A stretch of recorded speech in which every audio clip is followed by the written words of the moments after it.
Here's how to change your password on Instagram.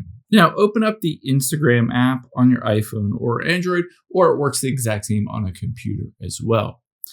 First, you're going to tap on your profile button at the very bottom right, and we need to get to your settings. So tap on those three lines at the very top right. And now that we're in your settings, your password is in the account center. You can see account center, password, security, details, etc. So get into the account center here.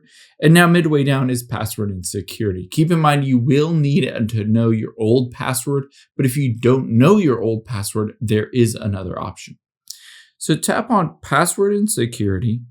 And there you can see at the very top is change password. Just tap on that. And then of course, this is for Instagram. Now, it does say you need to enter in the current password. So just autofill, or if you don't know that password, there is another option, but you can enter in the new password twice and hit the change password. If you don't know your password, you can always hit the forgot your password. And what this will do is it will email to your email address on file for Instagram a code to reset that password.